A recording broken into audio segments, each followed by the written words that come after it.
Welcome to the Are We Idiots Show, where we question the status quo on society's important issues while mixing in plenty of laughs along the way. Now here are your hosts, Mark Weaver and Rich Kroll.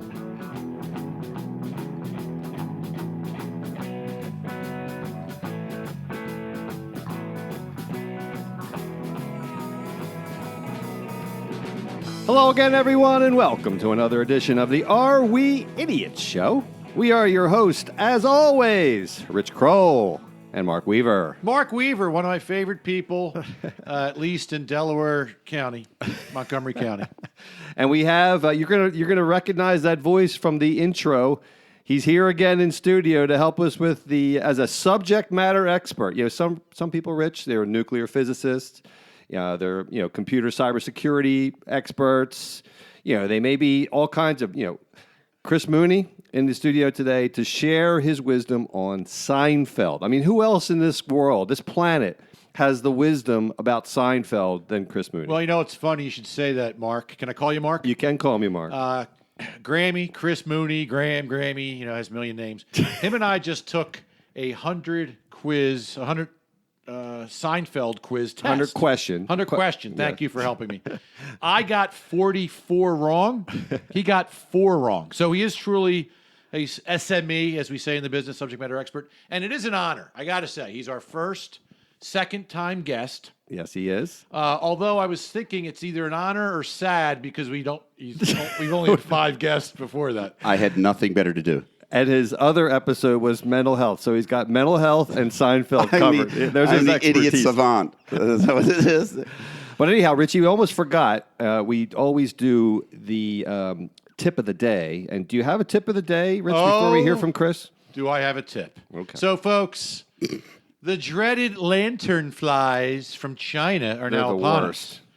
Right? They landed here.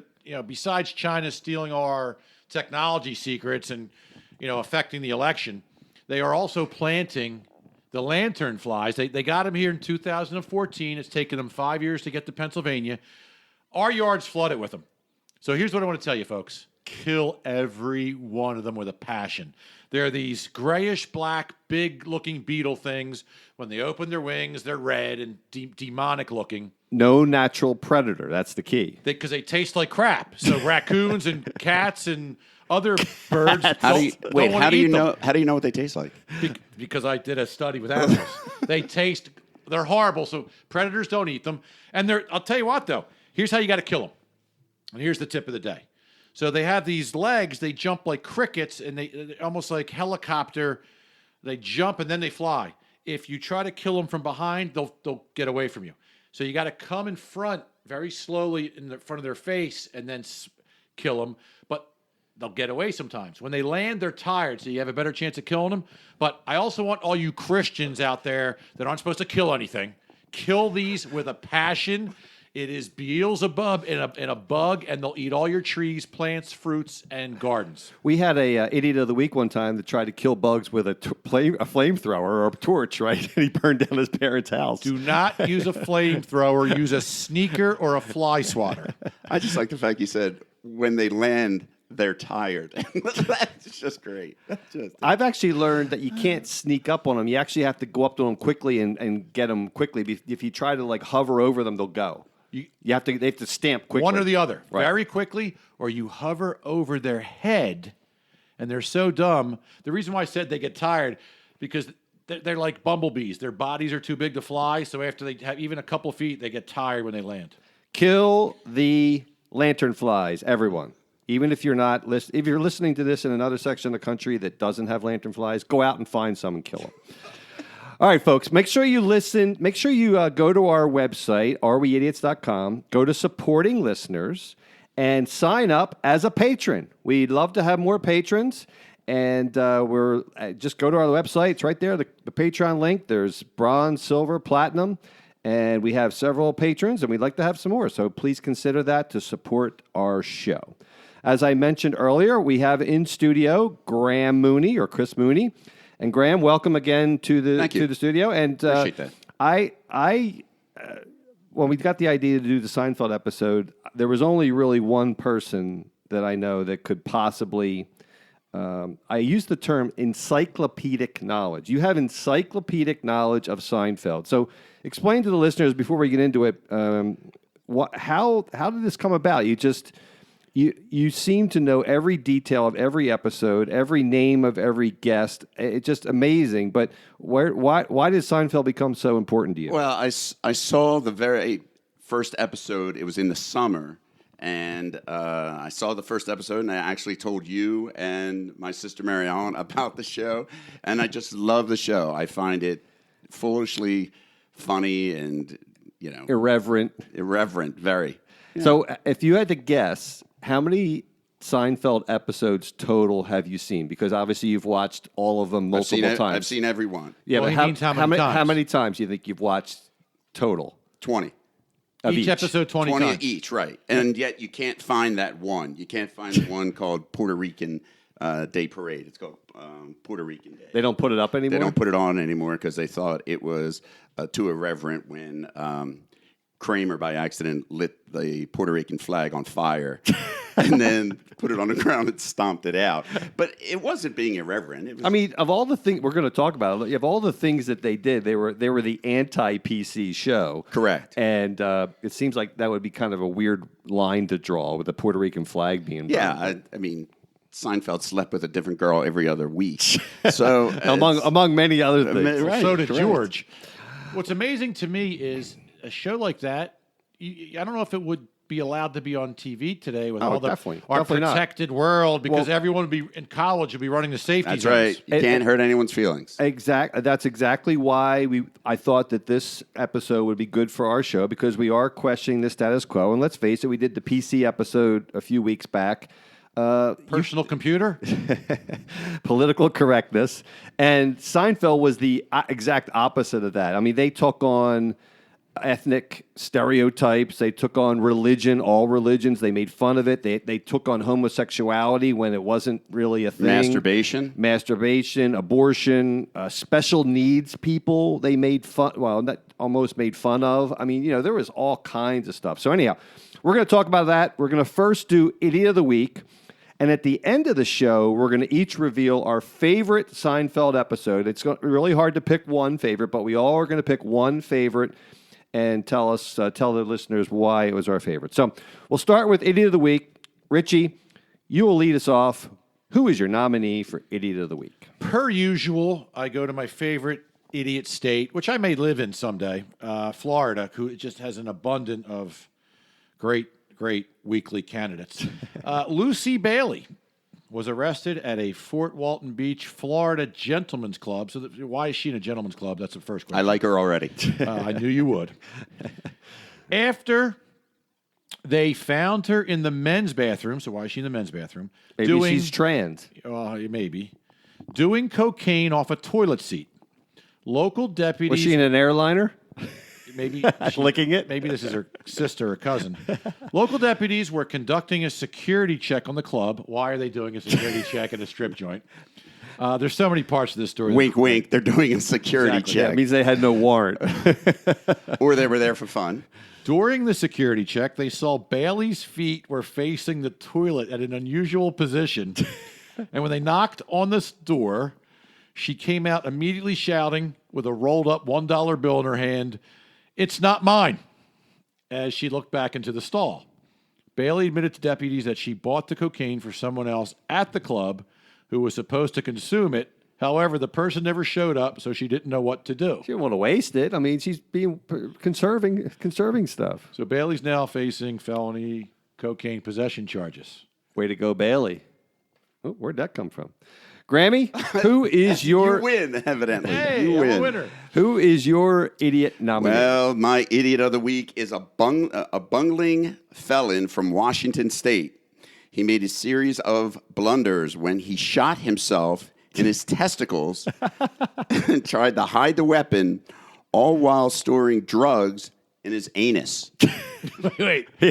He's got it all covered. He's got all. I have to win. I have to win. Cameron Jeffrey Wilson, 27, was carrying a pistol in his front pocket while in his apartment, and his firearm accidentally discharged and shot himself in his testicles and his thigh. Wilson, who is a 13-time convicted felon, told his girlfriend to dispose of the weapon before heading to the hospital. When the ex-con finally went to the hospital, a balloon of marijuana slipped out of his anus while a doctor was operating on his gunshot wound of his genitals.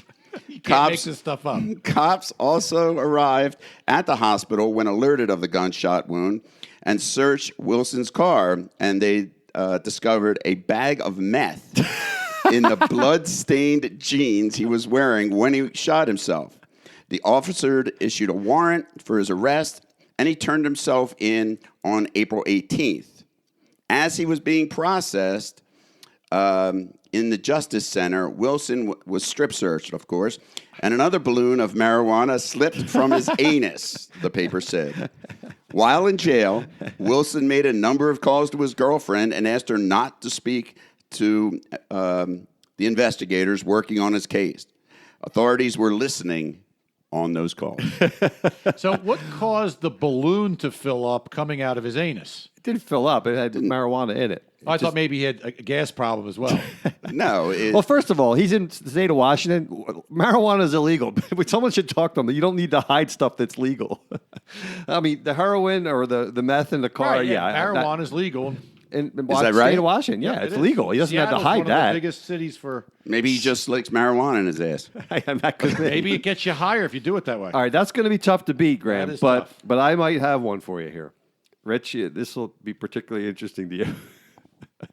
Man named Sexy Vegan accused of sexually assaulting his dog.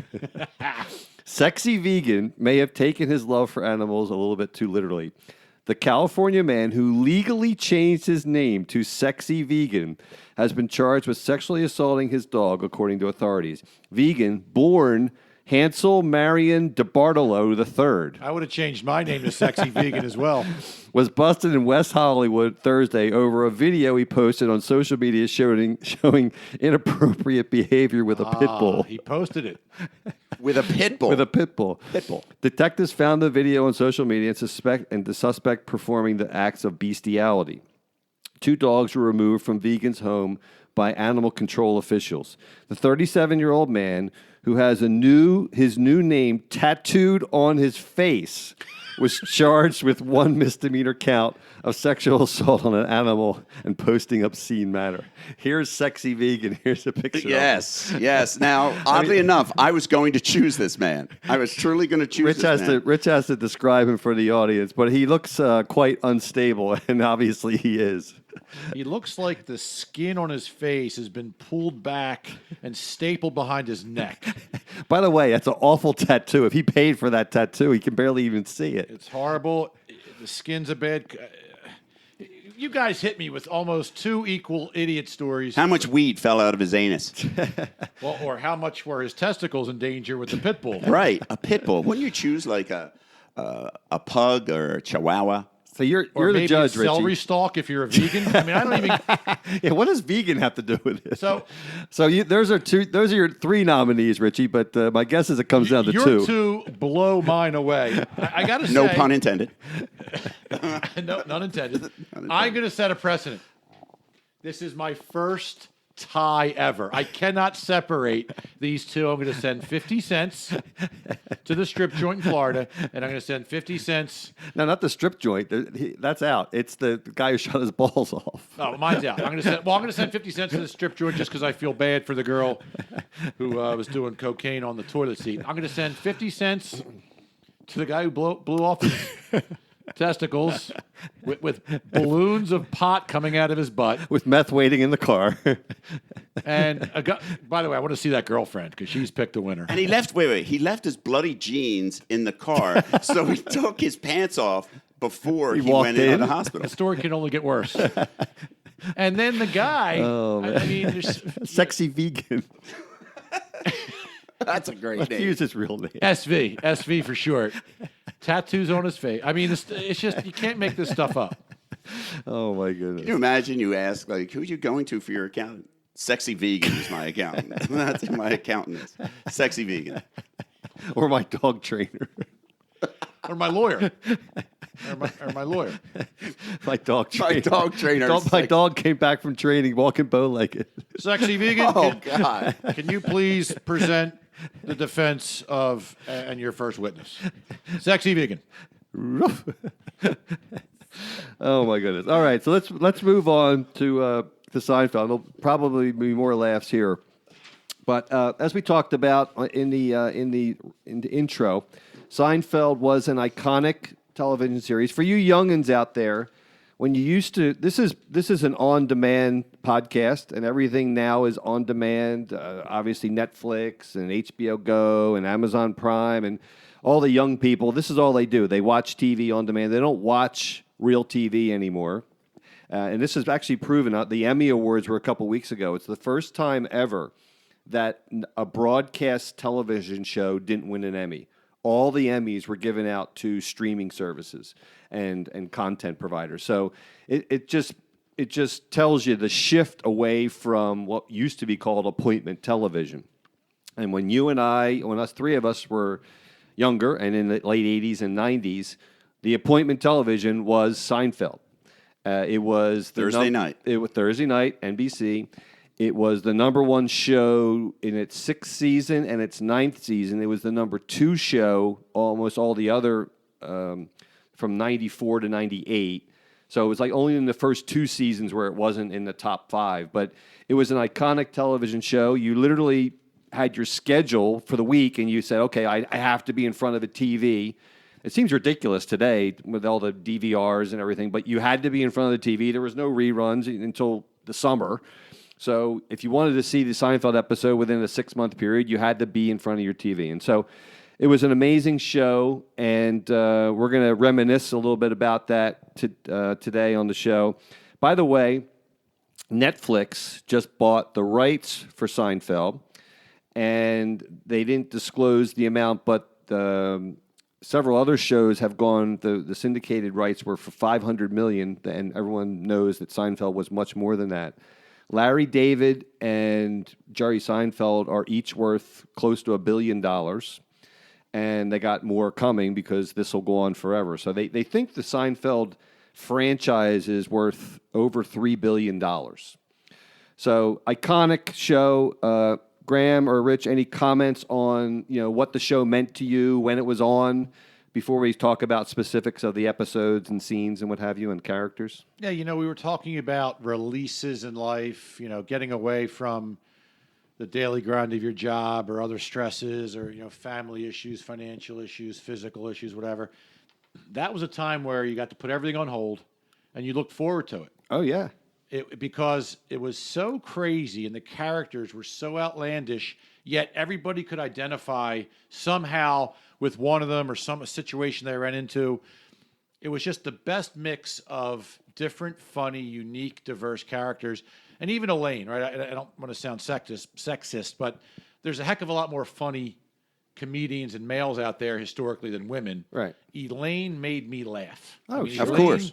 There's a lot of times a woman's just the foil kind of to play off of in Right. sitcoms. She was an equal part of all of it. Oh, absolutely. And we already mentioned how irreverent they were and how cutting edge they were. Graham, what were your thoughts on what the show meant? It was a time that I could get together with my family. Again, I would say Weave and my sister, and we'd sit around and watch it. We'd watch Friends. We'd watch Seinfeld. I mean, it was a Thursday night. My sister would make dinner. I know it sounds odd, but that's what we did. There were the good old days, weren't they, Graham? Yeah. But Yes. but other than your personal enjoyment, what did you think about the show and what it meant to Society? Yeah. Well, as I went through a few of the things that made it irreverent and things like that, they talked about masturbation. They talked about Elaine, you just said, was funny. The sponge contraceptives, when she went around to all the different drugstores to buy as many contraceptives, and one guy had it, and she said, "You know what? I'll take a box." Okay, 5 boxes. A case ought to be fine. I'll take a case. And so, and then she interviewed the guys to see who was sponge worthy or not. Yeah. That's classic. Yeah. It's a great thing. Right.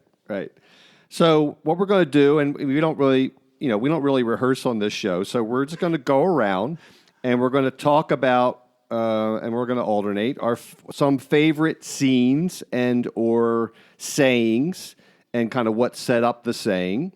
And we'll have some laughs, and I'm sure Graham will correct us if we ever get any detail wrong.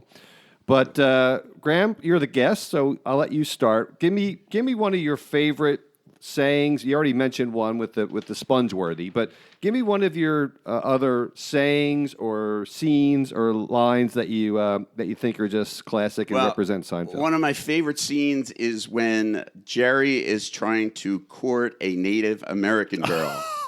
Yeah, this is one of mine. And this is hysterical. He buys a wooden Indian from a cigar store, and thinking, he's not thinking irreverent. He's thinking he's going to give it to her as a gift to Elaine. And, so later on, Jerry goes over to the woman's house. They're standing out front of her apartment. And Jerry says, I can't give it to her. Kramer says, I'll take it. And as they're driving, Kramer's driving by in a cab. He's rocking it back and forth outside of a window, going, "Whoa!" That is, hey Jerry, that is classic, and you cannot get away with that kind of stuff now. But that is fantastic. But and just to add on, at the later part of that episode, he gets back with her, and he keeps mistakenly using like Indian terms. He's like, "I'm going to go make some." Like he won't say reservations.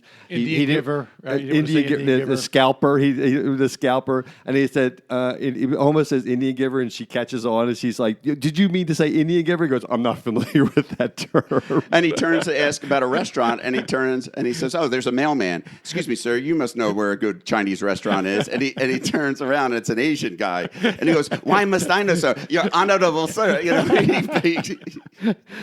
All right, Richie, give me a scene or a line that made an impact on you. So I'm going to do this a little bit different. I'm going to throw out a couple lines and then a scene. Okay. So we'll start with Jerry. Obviously, the show is named after him. So here's 4 one-liners I just love, and then I'll give you a scene. Yep. Talking to George, who did something typically stupid that George always did. You, my friend, have crossed the line between man and bum. You are now a bum. You probably couldn't say bum now. He ate it out of a trash can. That's what he had done. The eclair?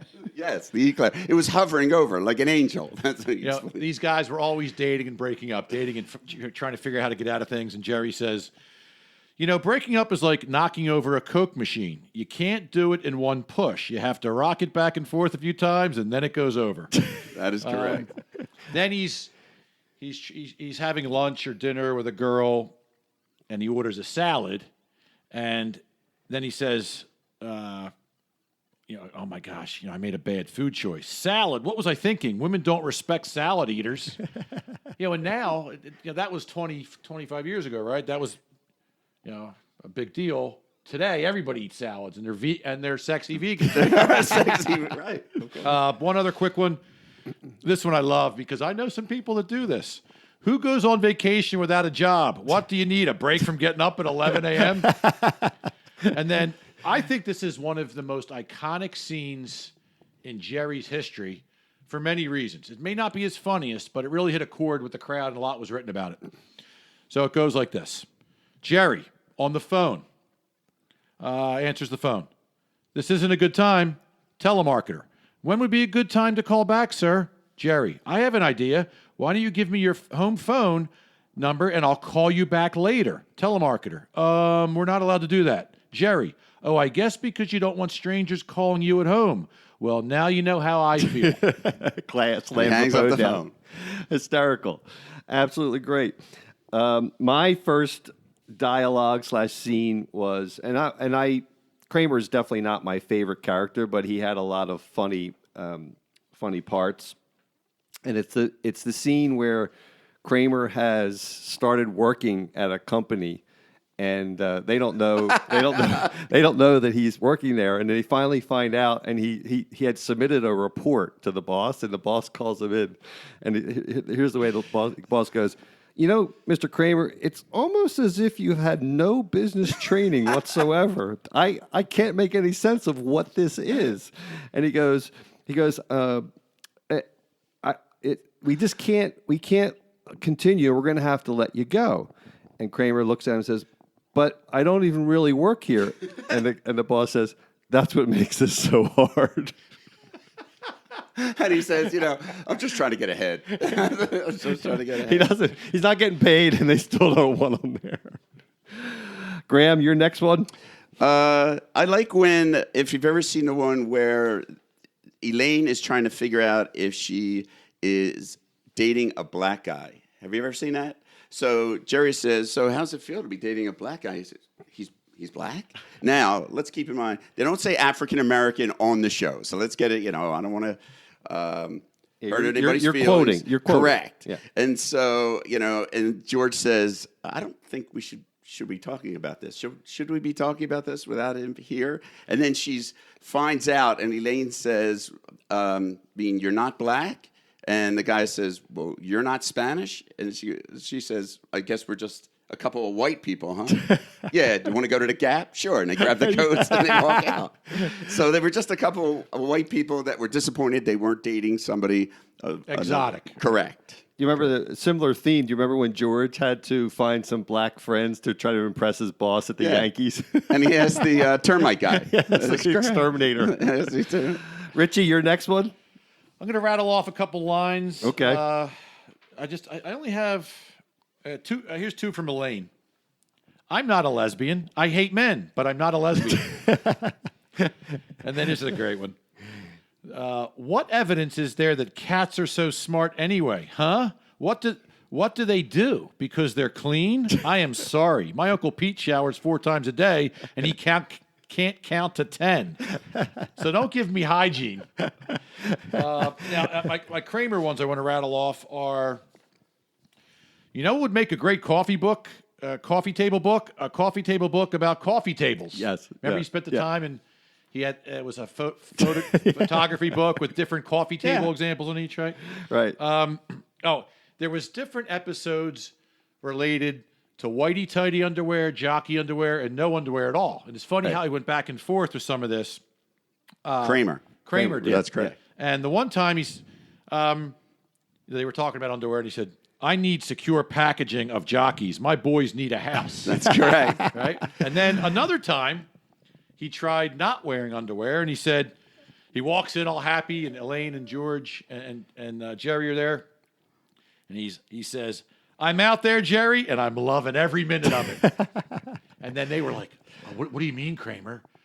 He's like, oh, no. And then they were all horrified. And he says, I'm like a young Swedish boy roaming the countryside. That's what he says. One time he says to Jerry, he's got some wacky theory. And Jerry's like, you're crazy. And he says, am I crazy? Or am I just so sane I blew your mind? Remember when Sue Ellen Mischke or whatever didn't wear a bra? And they got in a car accident because they were looking at her. Absolutely. How about when Kramer and Newman want to buy a rickshaw, and they're trying to figure out who will pull it around New York City? And Kramer homeless people. Kramer says, why don't we just use the homeless? They're always walking around the city. Let's just strap something to them. You couldn't do this today, right? No. A couple other from Kramer. Yeah. I got a great idea for cologne. The beach. You spray it on and you smell like you just came home from the beach. Here's one I didn't know, but when I read it, I'm like, I got to say this one. I love the name Isosceles. Isosceles Kramer. Isosceles triangle. Yep.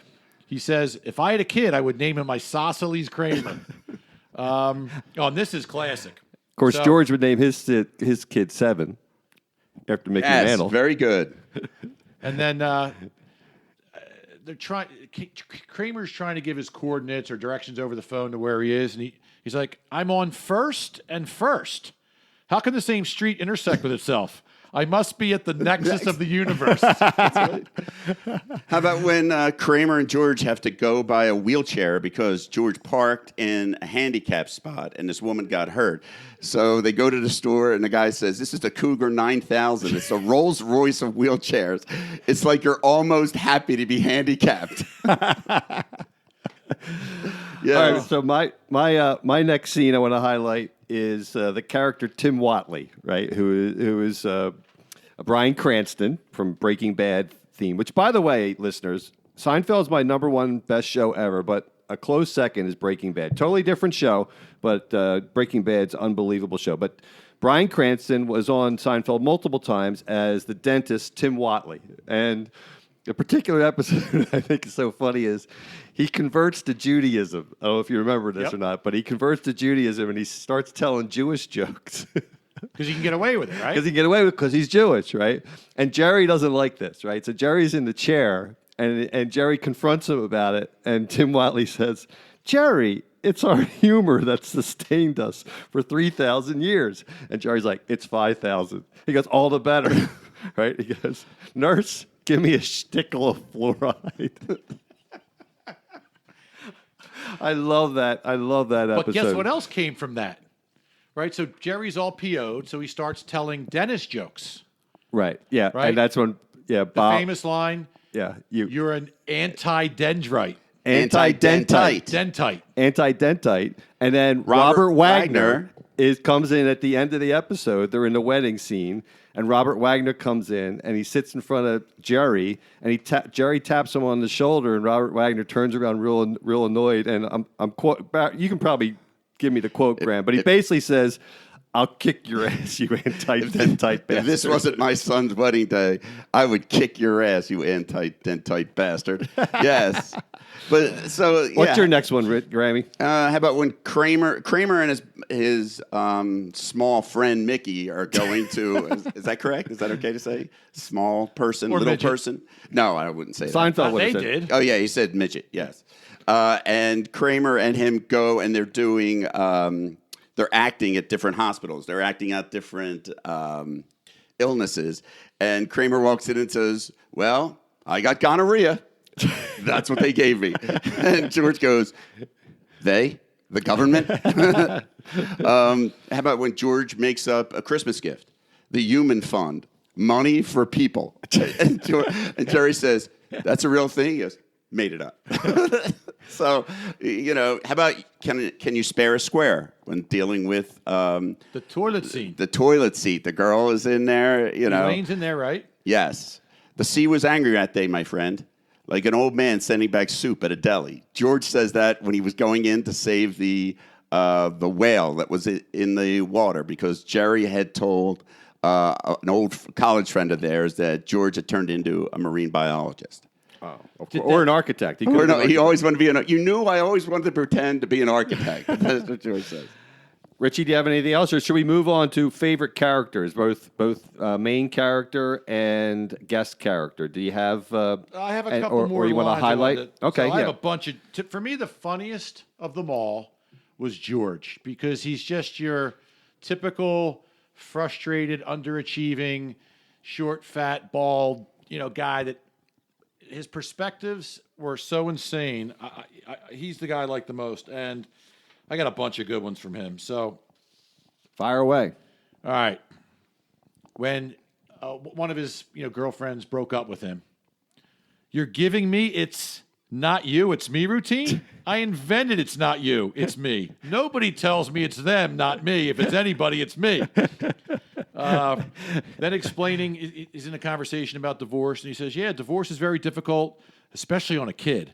Of course, I'm the result of my parents having stayed together, so you never know. He tells Jerry once, Jerry, just remember, it's not a lie if you believe it.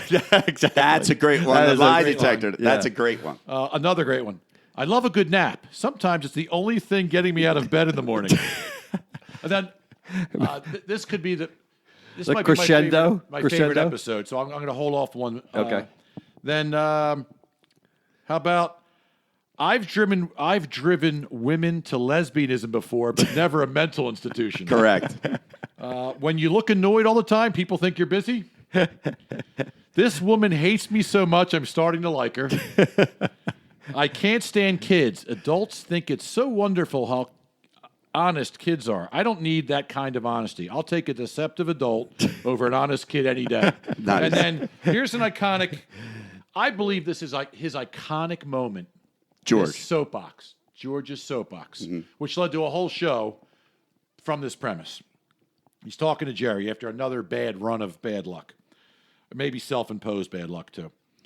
Why did it all turn out like this for me? I had so much promise. I was personable. I was bright. Oh, maybe not academically speaking, but I was perceptive. I always know when someone's uncomfortable at a party. It became very clear to me sitting out there today that every decision I've ever made in my entire life has been wrong. My life is the opposite of everything I want it to be. Every instinct I have in every walk of life, be it something to wear, something to eat, it's all been wrong. Right? And that's when Jerry says, we'll start doing the opposite. Now, is that your favorite episode? That's my favorite.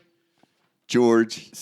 Like scene. That's my favorite George Scene. encompassing comment. It's not my favorite episode. And that is one of mine, and I had that. That Okay. exact thing. Really? It's classic. See, we're. And so, how about when Kramer talks to George and Jerry about his first day back he didn't want to let them know that he was out of work, but he was working at the bagel place. And so he brings them in some bagels, and they said, you made these bagels? He said, no, I didn't make these bagels. They're a day old. The homeless won't even touch them.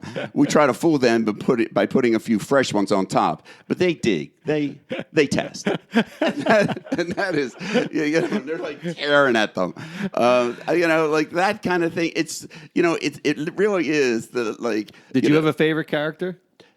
Well, I love George. I love the whole show. I love Kramer. I love Kramer. It's not karate, Jerry, karate.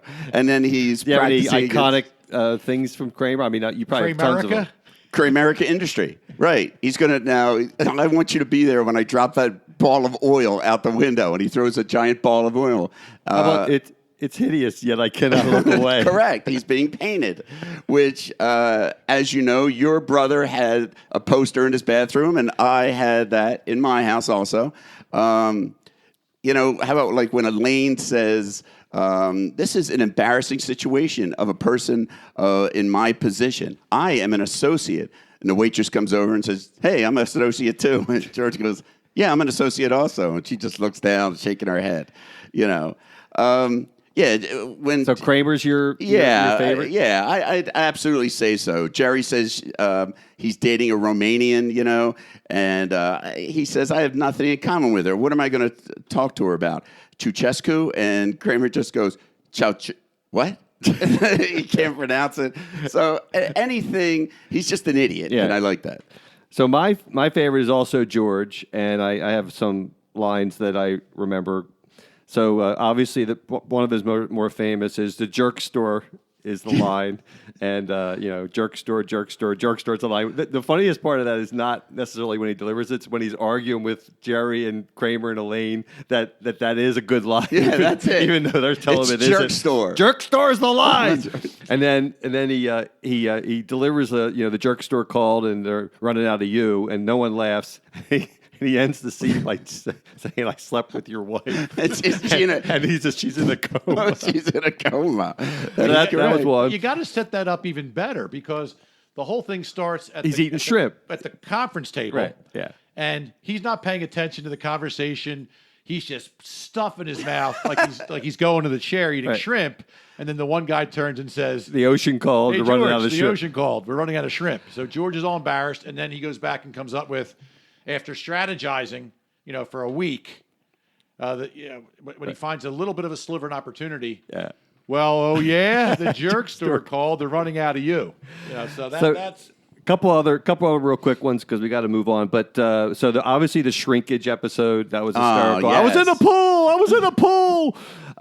Like a frightened turtle. When he goes, is there a marine, like Kramer's golfing on the beach, and is there anyone here who's a marine biologist?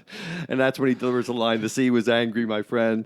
The Cartwright episode, which was not my favorite episode, but that's a true, that happened with Larry David. That's true. The funny thing is George comes back after talking to the Asian guy. He says, she called. He yelled, Cartwright. And Jerry says, who's Cartwright? George says, I'm Cartwright. Jerry says, you're not Cartwright. I know I'm not Cartwright. He screams. And my last one, the Andrea Doria episode. Oh, it was a great one. George George finds out that the Andrea Doria only killed 51 people and 1,000 people, 1,000 people survived because George is trying to get this apartment, and he goes to Kramer. He goes, "How many people die on a normal cruise? 30 or 40?"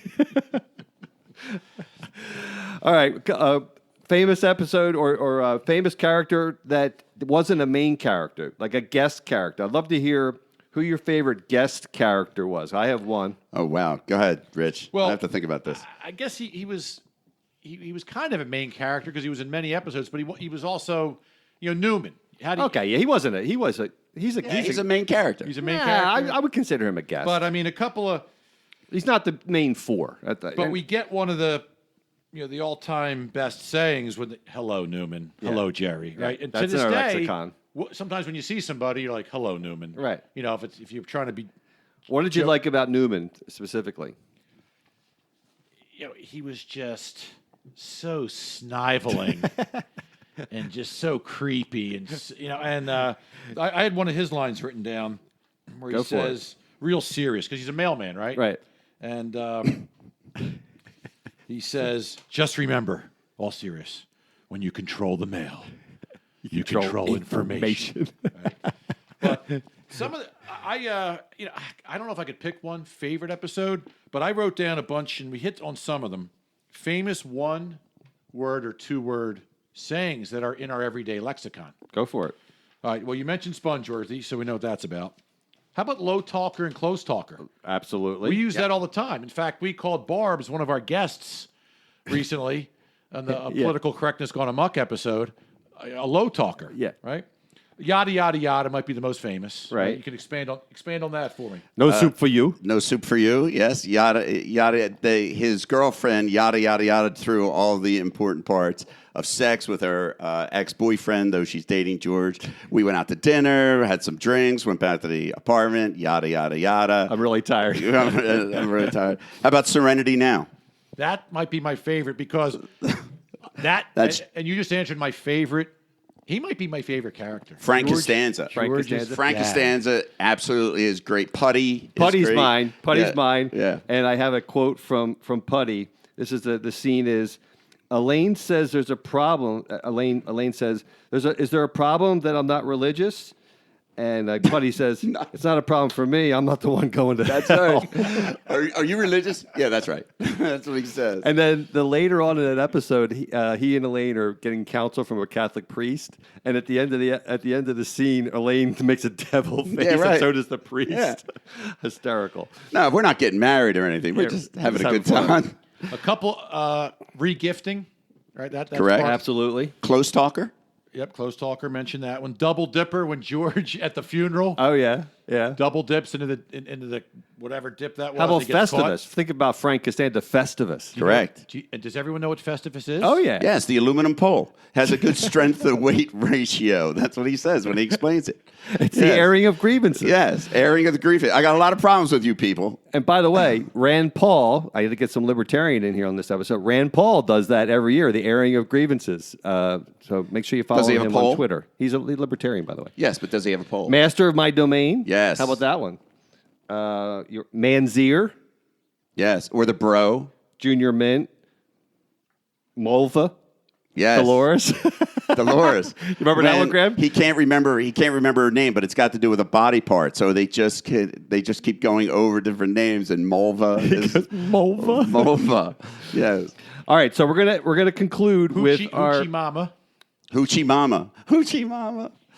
we're gonna conclude with our favorite episode for each man. of us. So hopefully you're ready for this. So Hopefully you're ready. explain. If you want me to go first, I can do that. But Grammy, you're the guest. You want to go first? No, I do not. Okay, well, I'll go first. Okay, so my favorite all-time episode is with Keith Hernandez, and he was one of the. By the way, there was several people that played themselves on the show. Keith Hernandez, David Letterman, Lloyd Bridges, Izzy, remember? He had John played a character. John Voight, John Lovitz was on there, Fred Savage, Corson Burson, what the hell you say? Corbin Burnson. Burnson, Bette Midler. There was a bunch of people. But anyhow, so Keith Hernandez is on the show, and he was on it multiple times. And I didn't like the JFK show. I liked the Boyfriend show. And the funny scene is that they first meet him in the locker room. Jerry and George are in the locker room, and Jerry's like, "Yeah, that's Keith Hernandez over there," and Keith Hernandez actually comes over and appreciates Jerry's comedy. And George's first line, that's why I love George. George's first line is to Keith Hernandez, "You know, there's 26 teams flying around. Wouldn't you think there'd be a plane crash and the whole team would be wiped out?" And they both turn to him and look at him. Like, what is wrong Who's with the you? chucker? He calls him a chucker. But then the subplot of the whole episode is George is trying to extend his unemployment. And he goes to the unemployment office and he's telling her how he's been interviewing. And she goes, "I need a name. I need a name of who you've been interviewing with." He goes, Vandelay Industries. That was the beginning of Vandelay. Vandelay Industries. And he gives her Jerry's phone number. So he comes bolting out of the unemployment office and runs up to Jerry's. He says, you got to answer the phone, Vandelay Industries. So some time goes by and Kramer comes in and he sits on the couch and George has since gone into the bathroom. And he's going number 2, evidently. But Kramer picks up the phone when they call the unemployment office and says, "Vandelay? No, there's no Vandelay here." And George comes running out of with his pants with his pants around his ankles, running, "Vandelay Industries, Vandelay Industries, say it, Vandelay." So that was my favorite episode ever, for sure. Richie, do you have one? 2 that come to mind. The one with the Bridges. Lloyd Bridges. Lloyd Bridges. Yeah. And his son and grandson. Yeah. Yes. When they're in the hospital. They're trying to pick up. Now, do you know? Wait, television. do you know the restaurant they owned on that? They owned the Magic Pan. The Magic Pan. Yes, they needed to roll the crepes. Roll the crepes. That's right. So isn't that then Kramer goes and gets the Cuban guys from That's Cuba correct. that rolled the cigars. That's correct. And then there's confusion when he's talking about the Cubans. Do you mean the cigars or the actual people? Right. So that was classic. That might be my favorite episode. So Graham, you're up. I like your favorite episode. I know you have to pick one. I like it's, and this is so. The thing I like about Seinfeld is I can pick out little things out of every episode and link them all together, and it would be a large waste of time. But I liked the Keys episode. Are you guys familiar with the Keys? So Kramer decides to move to California. Yeah. And along the way, he meets like a van of hippies, and they're all getting stoned. And the guy turns to him and goes, "Have you ever wanted just to stick your hands around a person's neck and strangle him?" He goes, "You think these hands have been soaking in ivory liquid, Junior?" And then when he goes on more and more, he goes, yeah, that'd be funny. You could let me out here." And so then he goes and he moves into some apartment house. That's the one with Fred Savage. Right. And he moves into an apartment house, and a woman who was in these old-time movies, she says, "I was in a Three Stooges episode." And he goes, "Yeah, I remember that. You were very good." And she said, "It was an odd turn because at the end, the Stooges died and killed the baby," or something like that. He goes, "Yeah, that was a weird turn for a Stooges episode." So I like that. And that was your episode? He's almost framed for murder. I thought you were talking, when you said Keys episode, I thought you were talking about the one where they each were taking each other's key. That's the one. Oh, That's it is. Okay. because he gets upset. He gets upset about the keys and that Jerry wouldn't do it. Right. And so he goes to Hollywood to be an actor. Yeah. Oh, there's one part I forgot to mention about the Lloyd Bridges episode. When they're in the hospital and they go to move the television. Remember, they're all power lifters. Right. Yeah. And they're all old. They're really, all really old. old. Yeah. Right. And even the grandson's like 80, right? Right. And then each one of them, "Oh, you're Seinfeld, They're you're at their trying to back. show up my dad or my granddad." And You they think all, you're better than me? You think you're better than me? And they all hurt themselves picking up the TV. Right. And they all get laid up in the hospital. And at the very end of the show, Jerry just walks over to it, picks it up like it's a feather, and moves it. Right? Yo, you think you're better than me? Yeah. So that was fun, reminiscing about what I think is the best show, certainly in my lifetime, and a lot of people believe it was one of the most influential shows of all time. So, Richie, let me tell you how it will be. There's one for you, 19 for me, because I'm the tax man. Next episode, Richie, we're going to talk about the totality of taxes with patron and friend of the show, Alvaro Puga. So we're going to have back-to-back guests in the studio. What a great name that is. Yeah, he's a good guy. And he's actually a libertarian. So, Rich, you're going to be outnumbered next episode. There's going to be 2 libertarians in the studio at once. So, you think you're going to be able to handle that? We're going to talk about the extent Will he be of in taxation. Will you be in an isolation booth for that, just I'll in probably case? sniff glue for that episode. Lloyd Bridges did that, right? In Airplane. But should be fun. And as always, please remember, if what you see or hear sounds idiotic, then we're just the guys to help you sort it out. See y'all next episode. Take care. Thank you for listening. Please download, subscribe, share, and review on Apple Podcast, Spotify, Stitcher, Google Play, and also our website. True love won't say goodbye. True love won't say goodbye.